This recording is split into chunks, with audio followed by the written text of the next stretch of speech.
Atëherë faleminderit edhe sot që keni dalë për ta përcjellur vazhdimin e kësaj seance të nderuara media, të nderuar gazetar.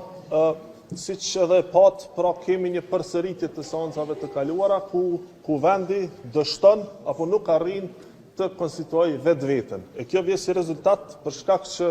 një pjesë e deputetëve pra refuzojnë që të votojnë për kandidatin për kandidatën këtë rast zonën Albulina Haxhiu, të cilën e kemi propozuar ne si fitues të zgjedhjeve e drejtë kjo e cila pra na garantohet dhe është e përcaktuar në kushtetut.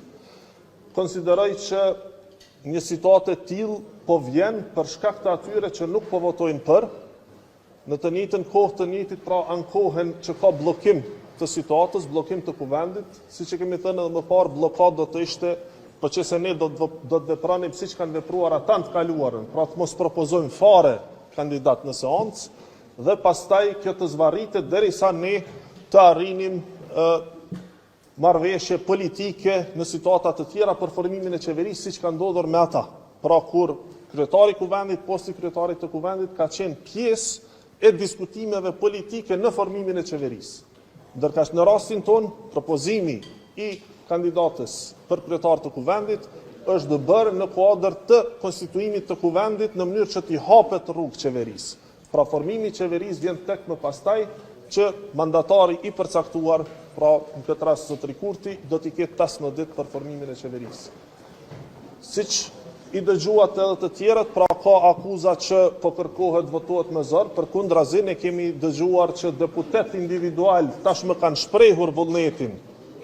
dhe dëshirën e tyre që dalin nga kjo situatë, pra nga opozita po flas, që të votojnë për në mënyrë që të tejkalohet kjo blokadë. Megjithatë, janë qëndrimet politike të subjekteve të tyre, pra që nuk i lejojnë që të ndahen nga grupi parlamentar dhe nga vota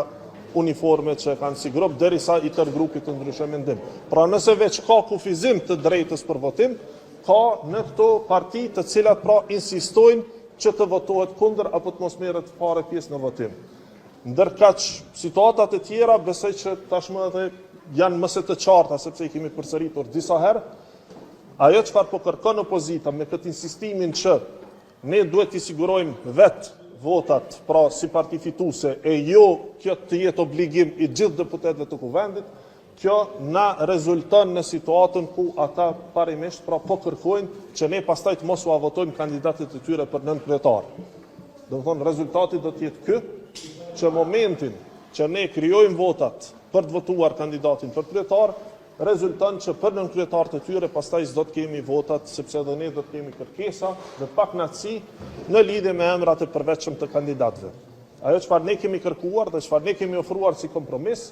është një dakordim politik, një konsensus politik që të tri partitë më të mëdha, pra të cilave u takon të propozojnë kandidatët për nën kryetar, përveç përfaqësuesve të komuniteteve jo shumicë në kuvend, të tri partitë e mëdha pra të mblidhen, të dakordohen në paket emri i kryetarit, pra kandidatës Albulina Haxhiu për kryetaret të kuvendit, si dhe 3 emrat e nën kryetarëve në mënyrë që të vazhdohet tutje dhe të kemi dakordim për t'i votuar. Përndryshe, nëse insistohet në këtë situatë nga opozita, është paradoks dhe është situatë nga e cila nuk mund të dalë kuvendi. Pra është blokadë e cila mund të shkojë në pafundësi dhe rezultati tjetër, pra skenari i fundit është zgjedhjet e reja, një proces rilegjitimimi për cilin, siç e kemi thënë më herët, ne nuk jemi të interesuar. Por nëse duhet patjetër të shkojmë aty dhe nëse ai mbetet opsioni i fundit,